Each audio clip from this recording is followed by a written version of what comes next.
Every year around February or March, I hit my low point. The days are short, work starts before the sun comes up and ends after it starts to set, and after a month or two of that, it happens. Seasonal affective disorder. It slams me like a knockout punch every year, even when I know it's coming. I thought moving to Southern California would help, but it's arguably worse here because there are essentially no seasons to speak of. Sure, it goes down to 50 degrees, like a tenth of the trees lose a couple of leaves, but where I grew up, winter darkness was illuminated by reflective snow. So even the nights felt a little bit brighter at times. When it comes, it always takes me off guard. I get sad about things in my life, unreasonably sad, and I spend half my time second guessing my sadness and beating myself up about being sad. It's become a cliche, but it really does feel like a downward spiral that I have yet to find a cure for. Even though my productivity is high, I'll feel useless. Even though I may be doing creative things, I feel uninspired. And even though good things might be happening or people might be treating me nicely, I'm in a constant mood of high highs and very low lows. It's like being a completely different person for a few weeks. It's this inescapable cloud that fogs up the road of my life and makes it challenging, but not impossible, to drive forward. Does any of this resonate with you? For me, it happens intensely once a year and I know the source. But for many others, it can be constant. And for some, it can be terminal. But one thing that I know helps for me and helps for a lot of people is to know that I'm not alone in experiencing this and that it's okay to talk about. So today, we're talking about it. Today's word is depression. Let's have a moment.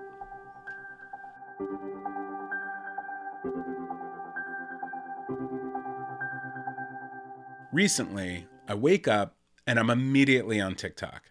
It's a little bit of an addiction, but it makes me really happy. The way Instagram used to, and before that, Facebook, and before that, YouTube. Okay, so YouTube still makes me happy, but the thing about TikTok is, right now, it feels like a really positive place. People are dancing and cooking and sharing personal stories. They're philosophizing, making art, and some people are just making daily videos of their everyday life set to great music. It feels like the whole world is alive when I'm on there. But I have to remind myself that it is still social media, and so by default, I'm looking at people's projected selves. Yes, that person can dance very well, but what I can't tell from the video is if, like me, they're second guessing themselves. Social media is a mask. Everyone uses it that way. It's the same reason why when we bump into someone we haven't seen in a while, we only tell them the really good stuff or the really bad stuff. We're looking for something, some form of gratification. We want people to think we're doing well, to be a little bit jealous that we found the perfect donut or secret dive bar, or are having a blast in quarantine repainting all of our furniture. Or we're looking for pity, for someone to tell us that it's going to be okay, to force someone to reach out and make contact. The point is, it's manipulative because it has taken the place of a lot of real social interaction. Well, I haven't spoken to them in like 10 years, but I like all of their photos, so we're pretty close. And behind all of these profiles and posts, behind these masks that we all wear, is the vastly complicated human mind of the individual. Look, I'm not here to talk trash about social media platforms. I use them, I love them, and I do get genuine interaction out of them. All I'm saying is that we talked about isolation in our first mental health episode, and I think social media can cause a form of antisocial isolation that leads to a lot of depression. And depression, as we all know, is one of those no-no words that you don't bring up at the dinner table. It's scary. It's challenging. And because as a society we don't really talk about it very much, we as individuals become more susceptible to the darker side of it. The isolation, the trauma of experiencing deteriorating self-worth. When I was a kid, it was spoken about rarely. Boys were told to be a man, to bottle up their feelings. Therapy was portrayed on TV as something war veterans and tough cops fought to get out of because they didn't want to appear weak. And then Tony Soprano came along and we started to realize that if a mob boss can benefit from therapy, maybe I could give it a try too. I know. Analyze this, analyze that. This isn't a movie and TV podcast. It's Bloodstream. And we're going to bring on Debbie in a moment to help rein it in. But the point I'm trying to make is we are all getting better at talking about depression but we need to keep going. I believe we did a whole mental health documentary last year called Let's Talk, and we're now working with chapters to tour the film and get real conversations going across the country. It's an exciting time for mental health, and it's a topic that has a lot of weight and history in the bleeding disorders community. If you've been listening the past 2 weeks, you know what comes next. Debbie De La Riva, founder of Mental Health Matters Too, a website of incredible mental wellness resources, is joining us to help deepen our understanding of depression.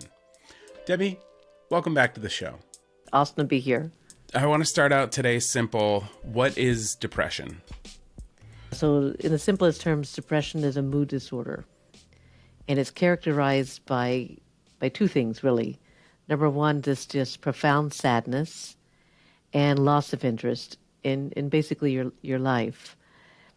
You know, a lot of people, Josh, think that the opposite of depression is happiness, gregarious or lightness, something like that. Mm-hmm. But no, the opposite of depression is vitality. It's being present in your life and just being open to everything.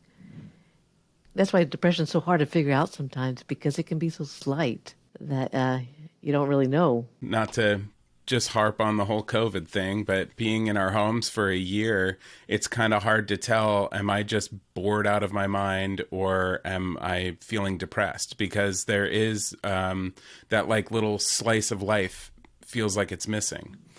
Definitely so. And so what I like to do is just clarify, you know, what is basically what we call the Bible in the psychology field, the DSM-5, the thing that describes all the characteristics. Depression in a nutshell is like this. It's something that has been pervasive for 2 weeks or more. And there's a couple of different symptoms, but of which feeling sad and a loss of interest in things are the hallmark of it. Mm-hmm. But then there's also, if you have 5 of these symptoms, you might want to think about, you might be characterized as having a clinical depression as opposed to a hard time. Depressed mood, like I said, loss of interest, and then it has to do with your sleeping too much or sleeping too little. Same thing with eating too much or too little. There's kind of this slowing down of your thought process where it's really hard to concentrate. It's really hard to focus on one thing. Feeling this overwhelming fatigue, like it's really difficult just to do the things you would normally do, like go to the grocery store. Feelings of worthlessness, that's a big sign that it's not so much just going through COVID. And then, of course, you have the reoccurring thoughts of death, or if you're having fantasies or ideas of suicide. If you're having 5 or more of these symptoms, and if it's something that's been recurring in your life, that's how you know you might be having more of a problem in a situation. I deal with seasonal depression. It happens to me every year. And I get to that point where a lot of these things sound familiar, of like just having no interest in anything, overeating, making bad decisions for myself, like drinking too much or eating too much or spending too much time on the couch, lack of exercise. And I know in my mind, that exercise is directly linked to happiness. I know that if I just get on the exercise bike or just go out for a walk, it instantly boosts my mood, but I can't motivate myself to do it. And for me, it's typically like 2 weeks, sometimes 3, that I'm dealing with that. It can be kind of weird because I know it's coming, and then I know it's happening, and then I know it happened. So the whole time I'm aware of it. So it's hard for me to define it as depression. I think a lot of times I mostly just feel like, come on, you're just being a loser. I'm glad you were so forthright with that, hey, you're just being a loser, because here's the deal with depression. It comes with a package, and that is shame. And so what happens is either we ourselves, Josh, or our society will do it for us. We go into, well, you should just exercise. You need to pray more. You need to eat better foods. You need to stop thinking about the past. Oh, gosh, Josh, look around. You got a great house. You got a health. We do all this stuff where we're blaming the person for actually having the symptoms of depression. It's a pretty bizarre thing. It's like us going to a bleeding disorder conference and blaming us for having a bleed. It just makes no sense whatsoever. But well-intended people will throw shame. What do you do in that situation? How do we make that change? Because I know for myself what those solutions might be, But what I do every year is just lean into the depression and, wait it out. Exactly. And like you said, because number one, you might not even be recognizing it as that. Hmm. So that's part of it. And then there's this mentality that we can just snap out of it. And that's my biggest suggestion for people who are experiencing depression is to have that self-compassion to understand you just can't snap out of it. This is a biochemical condition where actually you don't have enough of the chemicals that are involved with feeling pleasure again and feeling like you're in charge of your life. Then look at the other side of it. There's got all this neural circuitry that's involved. If like what you just said, Josh, I'm beginning to feel sad. Gosh, I'm a loser because I can't snap out of it. That's actually a neural circuitry that's been formed into your brain that one thought leads to the other, as opposed to I'm feeling really depressed. It's because I have a biochemical problem at this moment.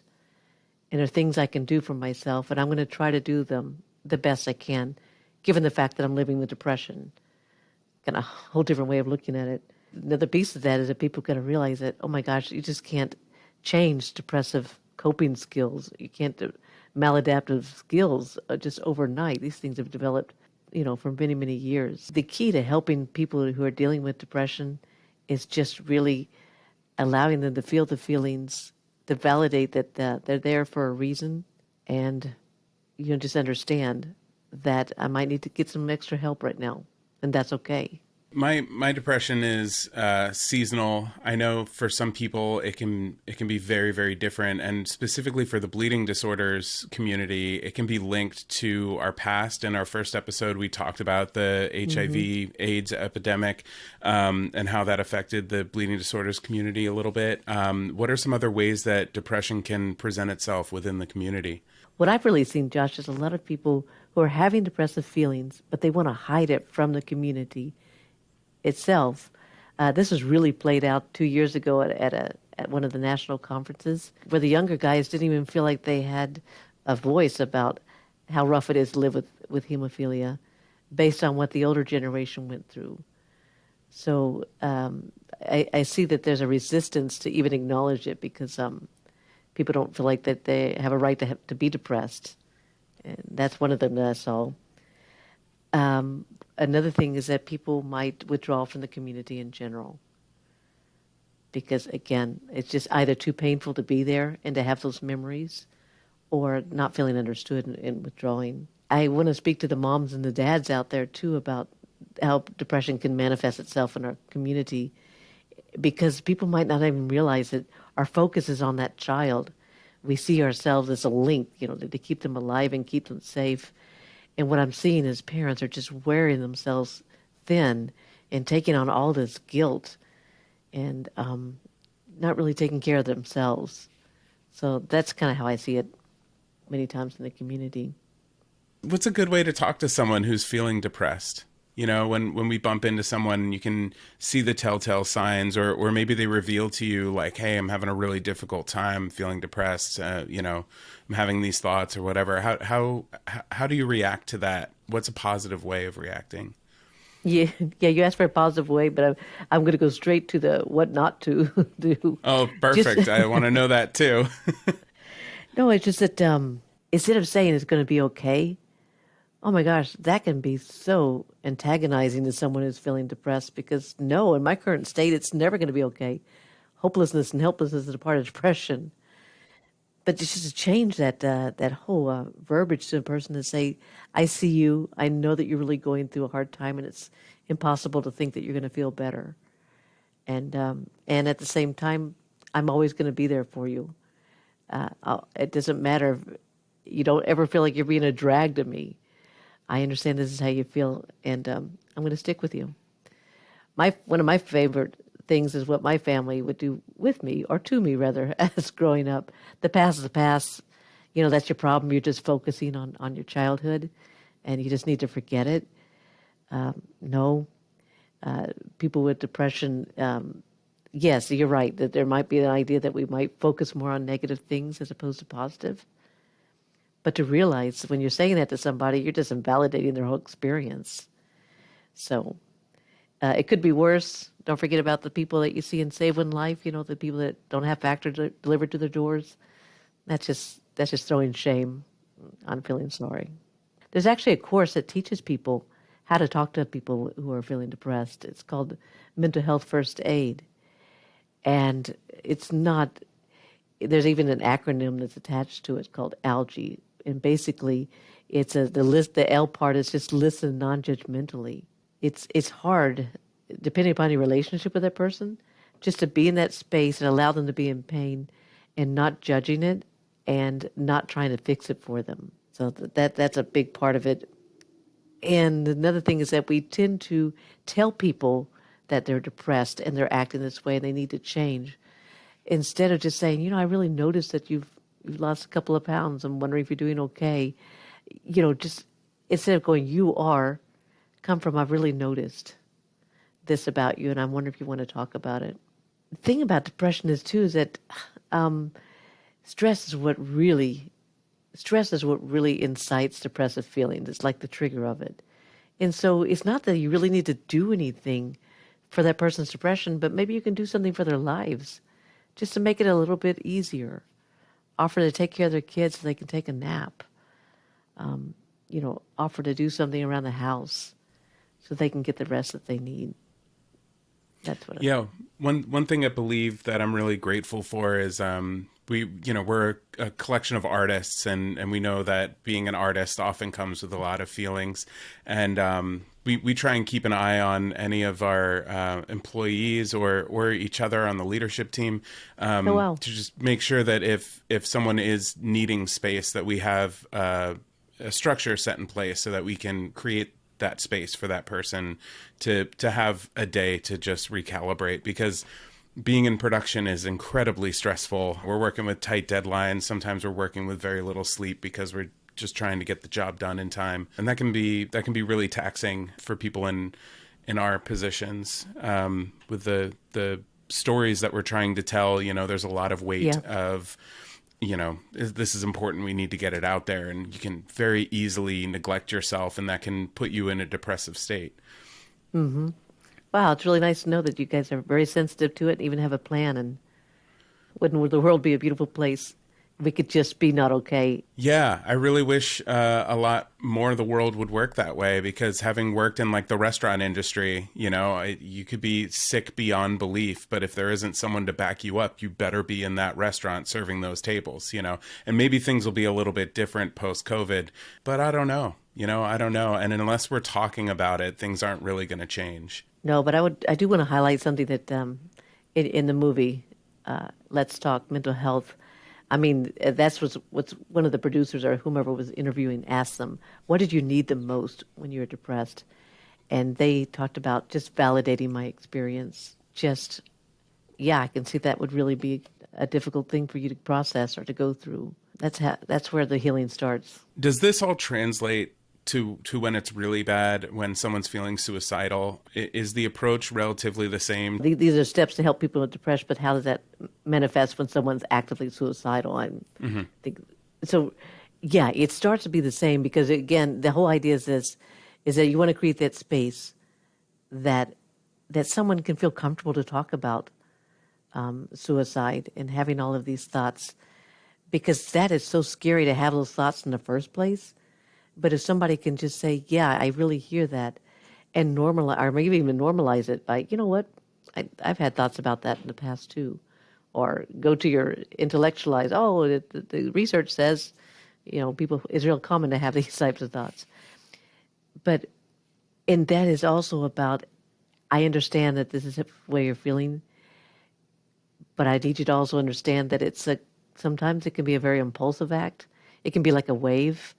And so if you can just allow me to be in this space with you until this wave goes, gets through you, that you're not going to be feeling so intense about this, in a matter of time. Yeah. Yeah. I feel like going back to you telling us about things not to say, I feel like the thing we always see in movies is like, don't kill yourself, that'd be so selfish, or like, that's such a stupid decision, you're not a stupid person, don't do that. And it seems like that's that the even the wording in that is negative and putting someone down almost, while trying, maybe your intentions are good. So it's really helpful to hear even just hearing it's a wave, this might be an impulse, like, let's try and wait it out together, I'm going to be here for you, that sort of stuff. Yeah, and then of course there's also some other things you need to do, and that is just to assess with how suicidal you think this person is at the moment, and that is the questions like, have you thought about how you'll kill yourself, and have you gathered the means to do so? That's a really, really important part of this whole process. A lot of people are scared to do that, though, Josh. They think that they're going to plant the seed, which which is such a interesting thought, because I hadn't thought about killing myself before, but now that you mentioned it, yes, that's that's just not the case. By asking that question, you actually allow people to, to be heard, so that you communicate, you can see their hurt, and you can get a plan going on how to help them. But if there's been a suicide attempt in the past, or there's a family history of suicide, those are usually indications that this is more serious than in general. So what are some resources that people can look for to kind of get themselves thinking about how to actively, I don't know, is combat the right word, combat their own depression, or work through it? Yeah, manage it. But I'm glad you said combat, because that's exactly what happens, is that we I have a history of depression. It started a number of years ago. I'm now on medication, and now I can manage it better. But if I took the attitude that I need to combat it, like when I get depressed and low and dark again, that I need to get rid of it and fix it and fight it, no, it's more like just, okay, I'm someone that lives with depression. I need to be able to do all the good things I know to do for myself during this period of time. But so that's one of them, is recognizing when you're in it, and getting rid of this helplessness. When I feel depressed, many times there's this thought that there's nothing you can do about it. And so that's where when you had that schism, when you knew you were having seasonal affective disorder, you knew this stuff. It is like the Nike commercial. You just do it because you know it's going to get on the other side. Have a plan in place. Have a plan in place before, yeah, because when you're in it, you're least likely to figure out something to do. It's another thing in our community is that, we go to our HTCs once a year, and we'll talk about the number of bleeds and frequency and what have you. But many times people don't realize that your treatment team really needs to know what's going on emotionally as well. And so what do you do with your depression in our community? You talk to your HTC about it. I know that sounds like common sense, but I also know that, for example, Chris Bombardier, he'll talk about how he didn't want to tell his social worker how crummy he was feeling inside, because he felt guilty about it. Those people are there, and they've invested their lives in them, and you just can't disappoint them. So I thought that was a really interesting discussion about that from his point of view. The other thing with depression, too, is that, again, there's this idea that you're feeling, there's nothing you can do about it. My brain has just decided to be depressed. And ways to combat that, too, is there's a lot of things you can do about it. If somebody is driving you crazy, you've got to find ways of taking the keys away. And what I'm saying by that is that realizing the toxic people in your life and create boundaries. And so they're not able to get into your sense of self and your core as easily. Yeah, that can be a really hard thing to do, especially if you're someone who really likes to give and really likes to care for other people. It can be hard when you're experiencing. It can be hard to admit that you need care and that you need space, because you can be so focused on other people. So it's good to hear. That's a normal thing to put barriers up for the toxic people in your life. Exactly. And I guess, and the most powerful thing you can always do too, and this is what I work on with people all around the U.S., is incorporating self-compassion within that depressed self. And what that really means is, okay, sometimes you don't want to get out of bed. I totally understand that. And just say something to yourself like, that's the depression talking. And I know I'm also a good person and I'm a competent person. It's again just blending that self-compassion inner talk with.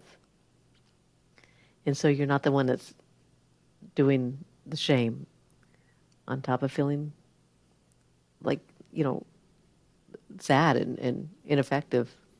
So I could talk about this for another hour. There's just so much to cover. What are some resources that people can do their own research and take the conversation further on their own? It's a lot like having a physical condition. There's at least evasive things and there's this, to throw yourself in and try to work it through. But really, one of the things listeners can do, and that is just to take a survey online with Mental Health America. They have surveys for depression, PTSD, anxiety, you name it. And it'll give you a score about, hey, you might want to check into this a little bit further with a physician. The other part is to talk openly with your HTC. There's all kinds of support groups that are going on right now. The Depression Bipolar Support Alliance. They have free support groups that are now going on by Zoom, and that helps you normalize your feelings too. And don't forget about the New Harbinger publications. They have all kinds of books, and Josh, they even have a book for guys that says, "Why am I so damn depressed?" and worksheets associated with it. So I appreciate that because it can be hard if you were raised in a way that's man up, put your feelings aside and just deal with it. Like that's yeah, outdated thinking.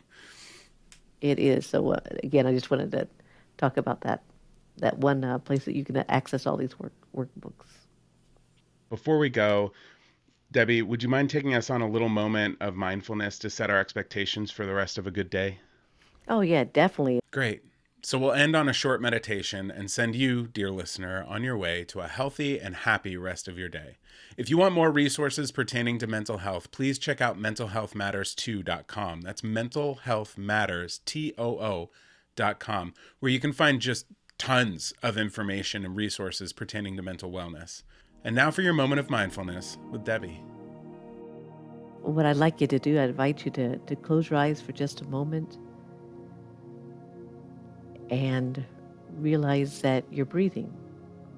As silly as that sounds. But I don't want you just to breathe. I want you to actually experience your breath. And what you want to do is breathe in and count to 4. And breathe out and count backwards from 4. So it's breathe in, 1, 2, 3, 4, out, 4, 3, 2, 1. And do a couple of cycles of this.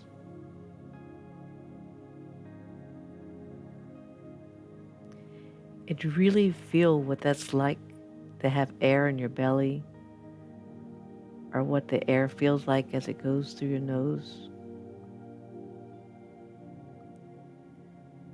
And then, whenever you're ready, just kind of let your breathing go to normal. And it's really, really important for people to understand that all of these feelings, whether it's feeling depressed or anxious or not good enough,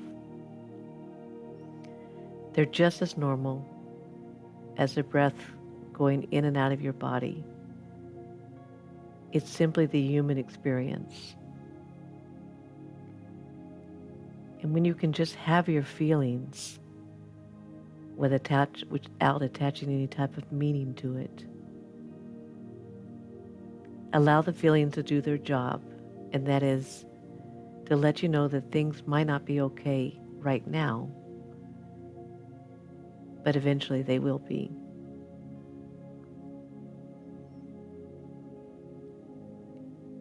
And then after you've had a few minutes to do this, you might want to focus yourself back into the room But know at any time you can always go back to this safe, quiet spot where you can have your feelings, you can experience them, know they're normal, and move about your day.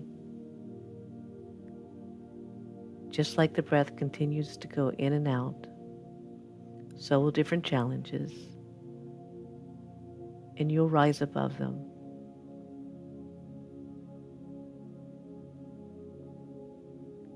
So I'd like to invite people to go ahead and open your eyes, kind of feel yourself in the room again, and know it's just okay not to feel okay sometimes.